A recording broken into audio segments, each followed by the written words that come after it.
Oke, kita lanjutkan lagi. Kemarin kita udah ada dua buah aktivitas ekonomi. Yang pertama adalah tentang eh, purchasing dan yang kedua adalah tentang sales atau penjualan. Nah, yang sekarang yang ketiga adalah tentang expense ya. Jadi expense ini adalah kalau berdasarkan persepsi saya adalah merupakan pengeluaran rutin bulanan yang masuk sebagai aktivitas ekonomi yang harus selalu kita lakukan untuk keperluan analisa. Jadi kenapa analisa? Karena eh, komponen-komponen tersebut adalah komponen yang disebut sebagai operating expense yang harus dikeluarkan tiap bulan, tapi bukan menjadi bagian dari HPP. Ada beberapa pendekatan sih, banyak hal yang terkait dengan ini. Yang pertama adalah dari sisi dari sisi perspektif business owner. Setiap business owner itu punya perspektif yang berbeda tentang expense. Ada beberapa yang sempat saya sampaikan tentang gaji atau komisinya si barista atau chef atau yang di kitchen juga. Ini ada yang menghitung sebagai komisi dari penjualan, ya ada juga yang melakukan dengan fixed expense selama 1 bulan. Jadi ada fixed cost yang sudah dikeluarkan dan selalu rutin dikeluarkan sebagai misalkan sebagai gaji. Nah, itu kembali lagi ke preferensi business owner masing-masing dengan tujuan banyak. Contohnya adalah kalau kita terapkan komisi ke dalam gaji, itu membuat si eh, pegawai kita atau karyawan kita itu menjadi termotivasi ya. Tapi ada juga yang merasa terbebani ya. Jadi kita harus harus perhatikan dulu bahwa banyak hal yang terkait dengan itu. Kita kita set, tidak tidak mungkin tidak tidak semua semua usaha itu punya rule yang jelas ya, punya aturan yang jelas, karena itu benar-benar tergantung situasi di lapangan dan tergantung keadaan manpowernya juga. Nah, itu salah satu yang terkait dengan penentuan expense. Nah, yang kedua adalah tentang yang sering jadi perdebatan juga adalah tentang bahan-bahan baku yang termasuk ke dalam consumable. Ya.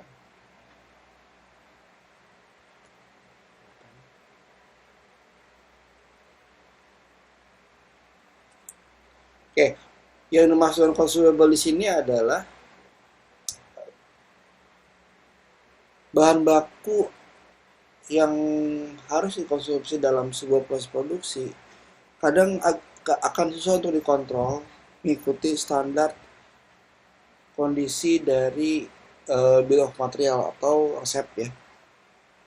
Karena benar-benar tergantung dari kondisi. Contohnya misalkan kayak bikin nasi goreng, ada yang level tidak pedas, ada yang sedang, ada yang pedas. Tentunya jumlah cengkeh dan cabenya disesuaikan dengan kondisi di lapangan kan. Nah, si cabai dan cengkeh yang akan dimasukkan ke dalam catatan pengeluaran ini, apakah mau dimasukin ke dalam satu buah COGS atau ke dalam HPP atau dilakukan ke dalam expense. Nah, itu kembali lagi ke perspektif business owner.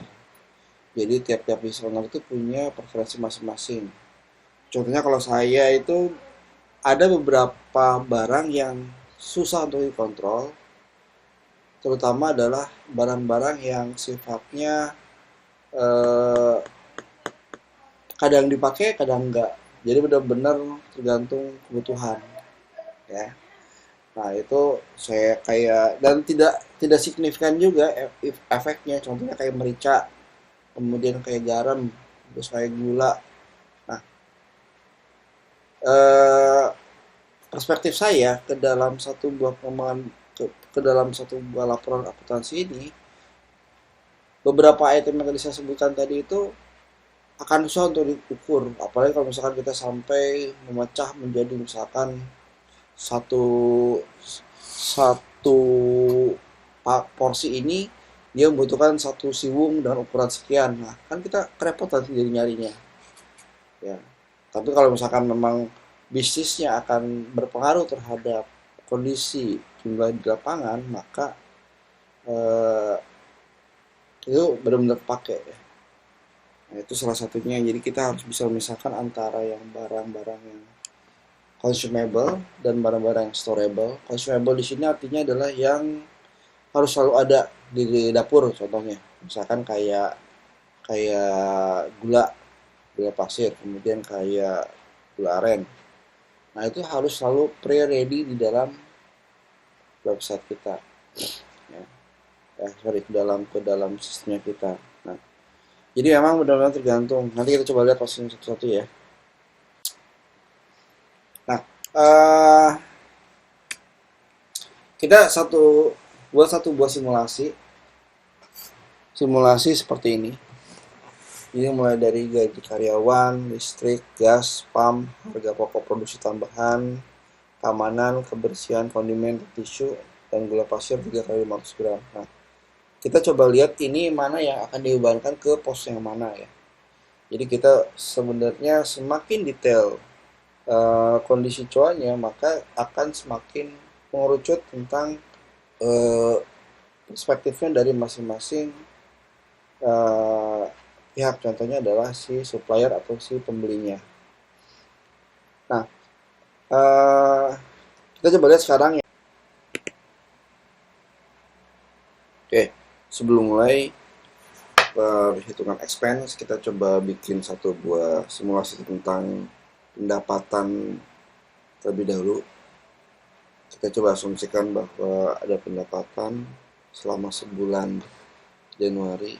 Karena kemarin kan baru cuma pendapatan hanya baru eh, kecil ya.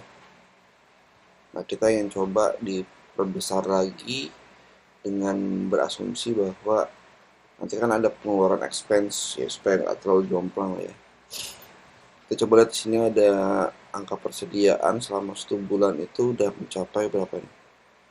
2.801.000. Ya, kita kurang lebih berapa ya? Pendapatan 5 juta deh. Ya. Nah, kita coba sekarang pendapatan usaha ya. Berarti ada penjualan barang summary ya, selama 1 bulan. Ini tanggal 31. Kemudian dia pasti di sisi kredit ya, kalau penjualan itu berarti ini adalah 401.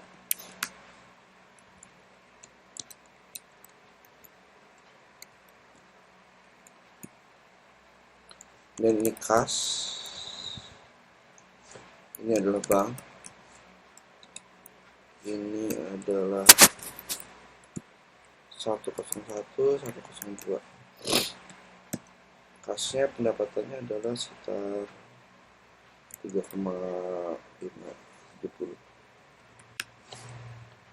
Nah, kemudian banknya sisanya berapa ya?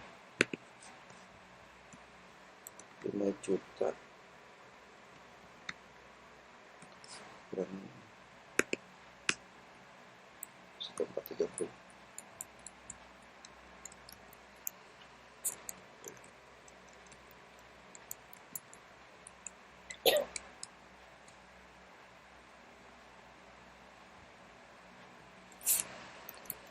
Oke, kemudian ini 5 juta penjualan barangnya. Jadi ada penjualan barang yang langsung dibeli secara cash basis dengan konsep bank dan kas sebesar sekian ya.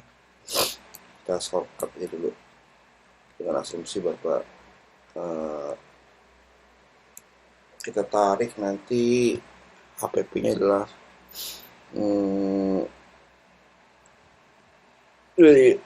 57%. Ya. Nah, ini adalah pendapatannya. Berarti lawan dari pendapatan itu adalah HPP ya. Nah, berarti di HPP ini seperti biasa perhitungan HPP itu adalah harus mengambil dari persediaan ya. Kalau untuk barang-barang yang sudah storable, yang sudah disimpan, persediaan untuk ada HPP ya, sorry HPP ya, HPP sebulan pada persediaan. Ini persediaan.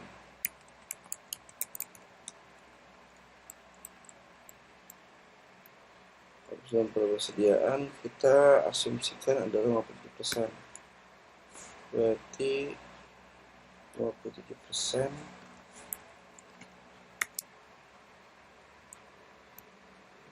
kali 5 juta.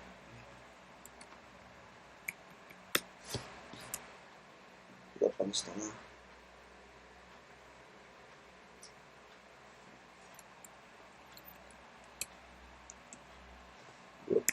28.500.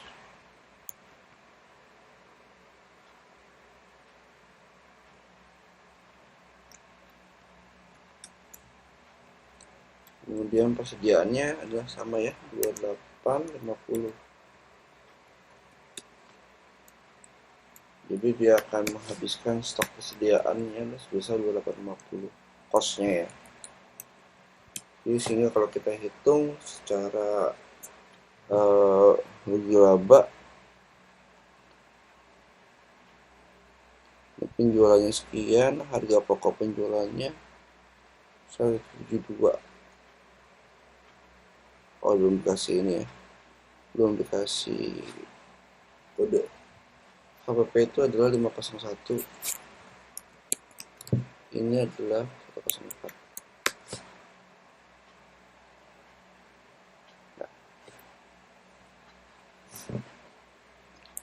Oke, jadi ini laba bersihnya adalah 3.400.000. 8 juta dikurangin sekian kan.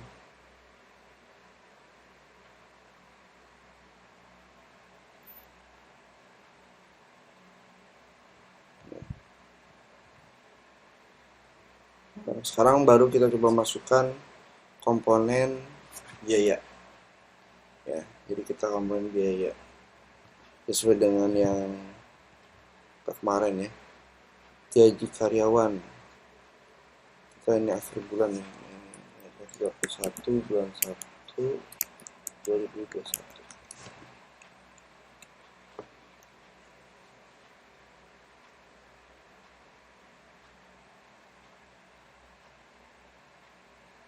Oke, ini pengeluaran kas, kita coba selipkan di sini.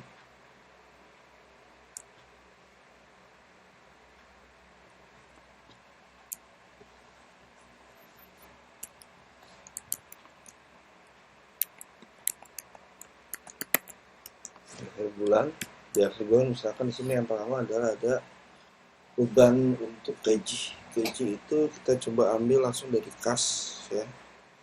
Dari kas mana yang tersedia. Jadi kalau secara nilai kas kita ada di angka bank sama ini sekian ya. Kas dan bank ada yang sekian. Nah, nanti kita coba hitung opsi keuangannya yang mengambil dari angka dari kas ya. Dari kas yang dikeluarkan terus dibebankan ke gaji. Gaji itu adalah cuannya berapa? 601. 601 di sebelah debit ya. Karena dia akan dibebankan ke situ, berarti ini adalah biaya gaji. Biaya gaji selama 1 bulan. Kemudian saya ngambil dari kas 01. Angkanya berapa?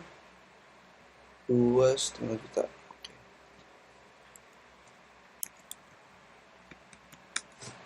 Kemudian diambil dari kas 2,5 juta.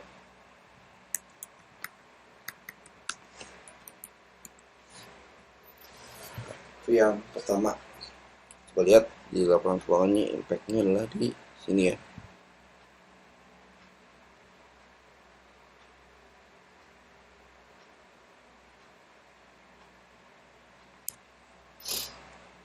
Oke, kemudian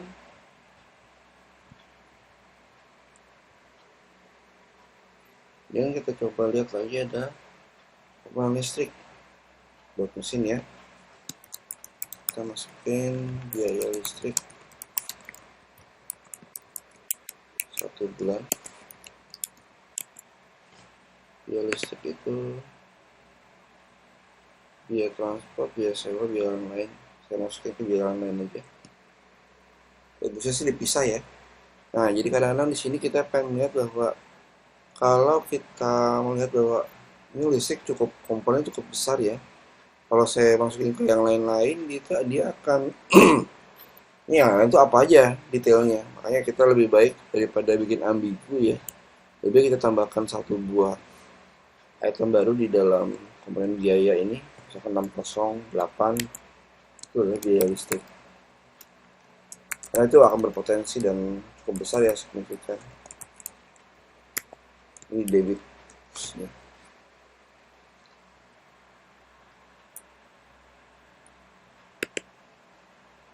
Berarti 608, kemudian ngambil dari kas 101 500.000 500.000.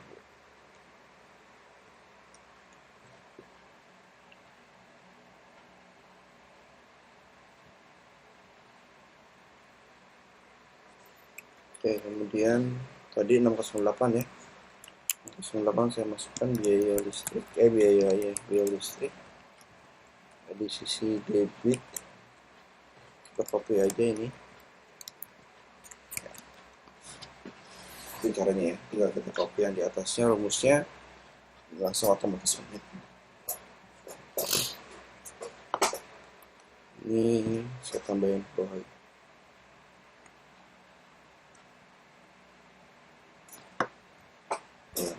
Jaga-jaga. Oke, itu biaya listrik. Kemudian expense yang lainnya adalah gas 140.000 buat di dapur ya, buat di dapur. Biaya listrik selama biaya gas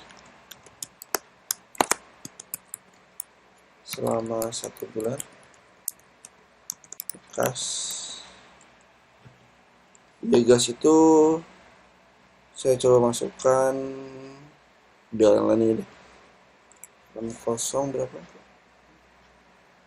605. Ini dari kas.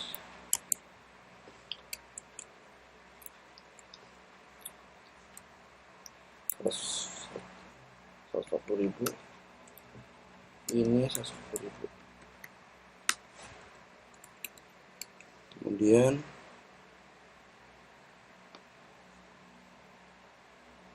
pam biaya air ya, biaya air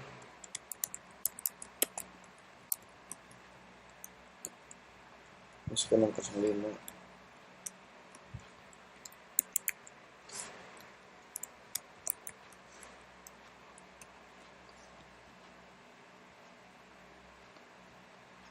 Ribu.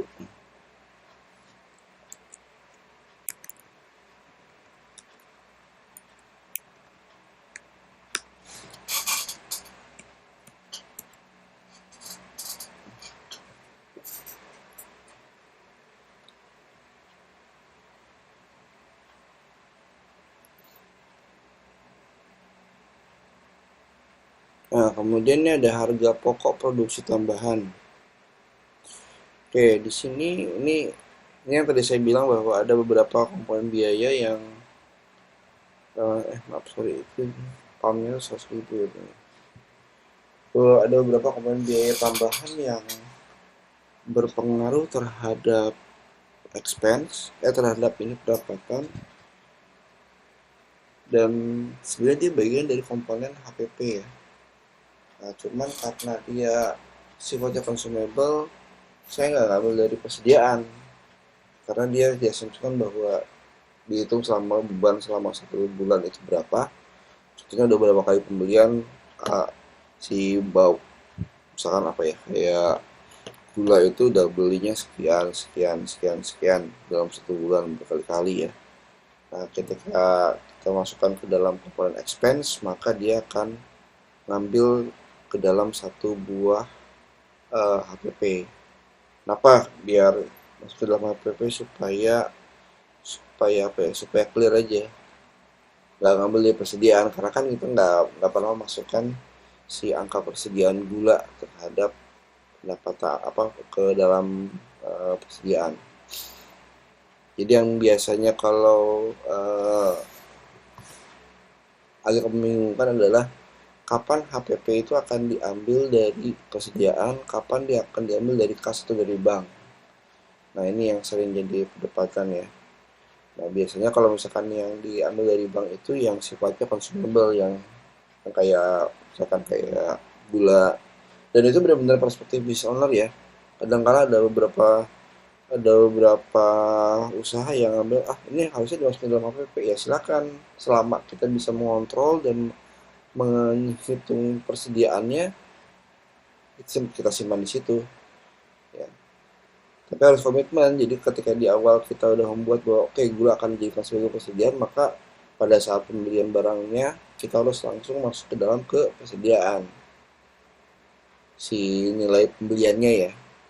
Nah, sedangkan kalau misalkan kita asumsikan dengan yang saya sampaikan di sini adalah ada satu buah barang yang sifatnya consumable dan kita keluarkan bukan dari persediaan tapi diambil dari angka kas aja, dari kas selama 1 bulan ya. Itu ada jurnal harian yang dicatat tersendiri. Nah, kita coba summary selama 1 bulan. Itu adalah tambahan HPP ya. Nah, karena HPP ya, tambahan HPP di sini HPP non kontrol.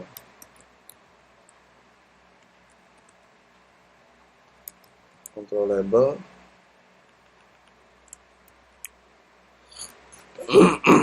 ini adalah 60 HPP kan berarti 501 ya. Ini saya ambil dari kas juga 101 berapa? 150.000.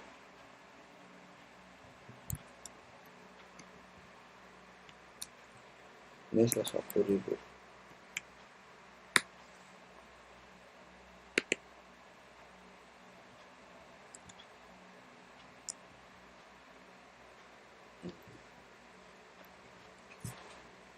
Oke, ini biaya gas selama 1 bulan. Kas ya sekitar sekian. Oke, lanjut adalah keamanan 130.000.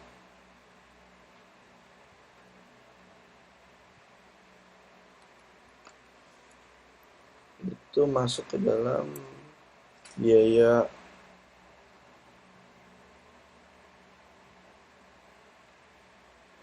lain-lain deh. Biaya keamanan dan biaya kebersihan, coba kita gabungkan ya jurnalnya. Kebersihan, biaya keamanan itu berarti biaya lain ya. Masukkan biaya lain-lain. Keamanan, biaya lain-lain,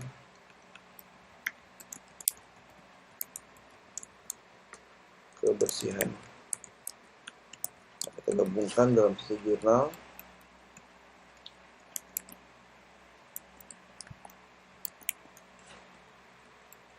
Ini dua-duanya adalah 605. Ini adalah 605 juga.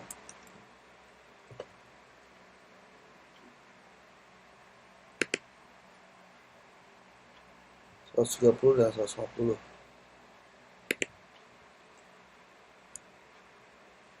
Ini 130.000.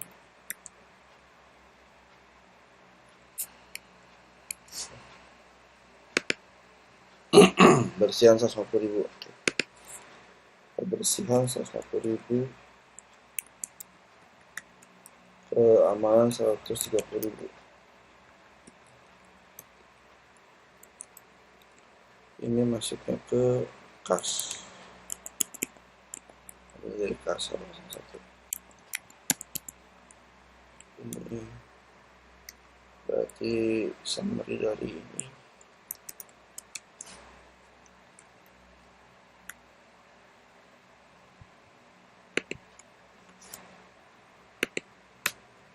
$130.000. Ya. Oke, kemudian kondimen ini ini adalah ini belajar dari pengalaman saya sendiri. Kalau kondimen itu cukup saya pisah. Kenapa? Karena ada item kondimen yang biasa dipakai untuk mengontrol kayak tisu, kemudian kayak pokoknya yang terkait dengan toiletry ya, kayak sabun yang sebenarnya bukan dari pengen produksi, tapi dia benar-benar kepake buat ini, buat operasional sehari-hari, dan itu harus selalu ada. Makanya saya simpan satu informasi kondimen. Bahkan saya kalau perlu ya, saya perlu masukkannya ke dalam satu buah item cuaca sendiri, karena hampir tiap bulan itu cukup tinggi ya kalau kita bicara kondimen itu. Kecil-kecil tapi rutin. Makanya saya buat sebuah biaya kondimen. Ini debit, kemudian jurnalnya adalah biaya kondimen. Tadi 609 ya.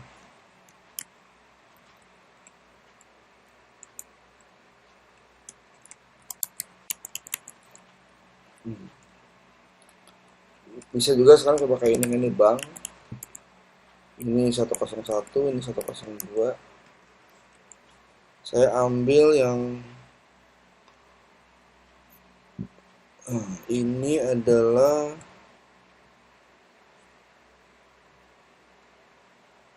$100.000 ya. 100.000 itu yang kasnya 75.000 atau 25.000. 25.000 ini adalah 75.000.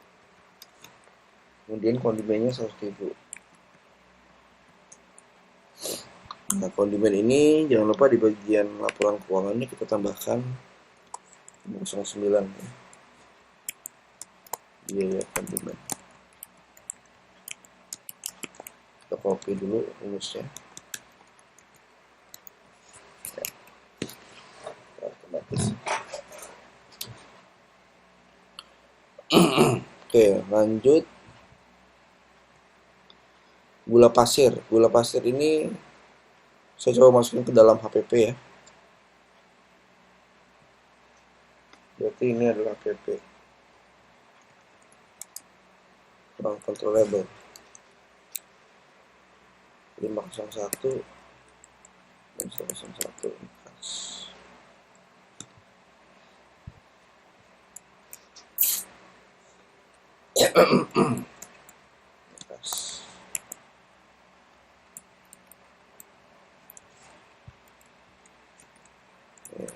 Tanggalnya dulu, ini tanggal,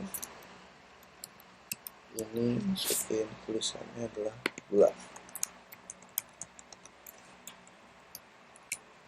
Ini berapa angkanya? 45.000. 45.000 di sisi HPP nya, yang ini diambil dari kas 45.000.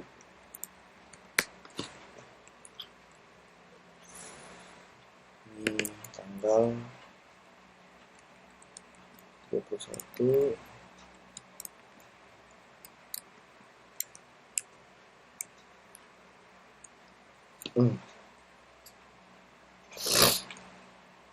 Sekarang sudah dimasukkan semuanya biayanya. Setelah itu kita lihat di sini adalah laporan keuangannya di bagian laba rugi ya. Ini ada yang kurang apa ya?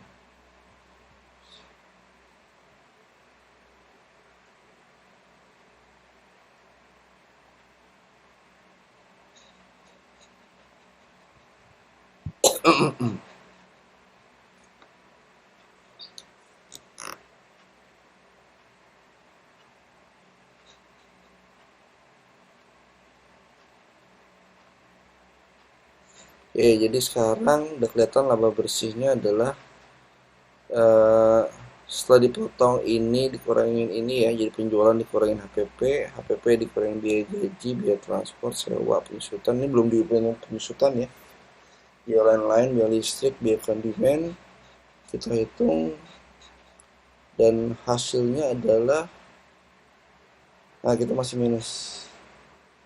Di sini kita masih minus.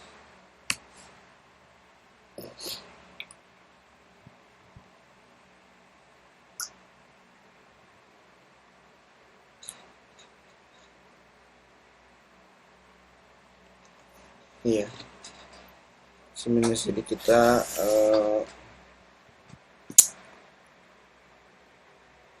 ada beberapa komponen-komponen yang memang harus kita tekan atau kita tambah penjualan ya.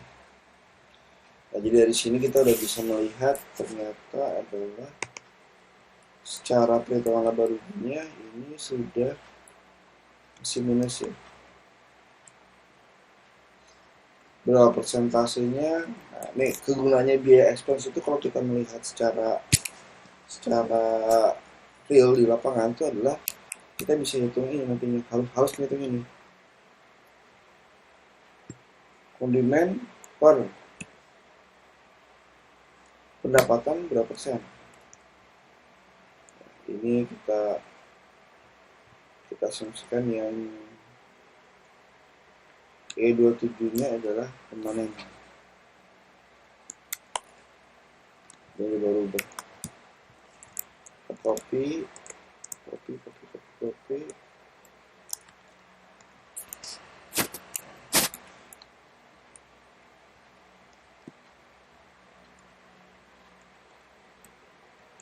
Ini kita rubah aja persentase.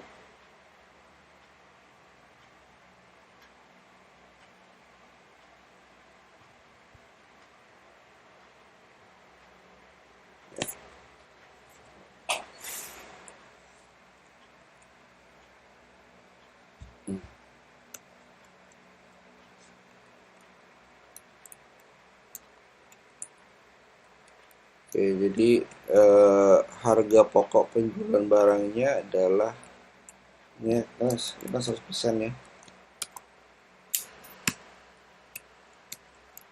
Dan yang ini biaya gaji ternyata komponen besarnya 30% itu biaya gaji, kemudian biaya listrik adalah 6,57%, biaya lain 6,57%, yang ini adalah 0,2, yang ini adalah 1,24%. Nah, ini adalah yang perlu kita analisa sebenarnya. Jadi dalam satu bulan itu kita ternyata biaya gaji kita gede banget ya, 30%. Karena standar umumnya itu adalah seharusnya ya 30% itu 30% dan 40%. 30-40% dari pendapatan. Nah, ini ya, jadi kalau misalnya kita punya bisnis seperti ini masih merugi. Dan kita ya harus kita siasati di bulan kedepannya. Ini belum kita hitung biaya penyusutan loh ya. Biaya sewa, biaya transport kalau ada. Nah, ini harus kita perhitungkan juga. Cuman at least dari sini kita bisa tahu tentang analisa usaha kita selama 1 bulan ini laba rugi seperti apa. Nanti biasa ditambahkan laba rugi selama 1 bulan atau year to date. Oke, mungkin kurang lebih gitu dulu aja. Kalau ada pertanyaan silahkan tanyakan di kolom komentar.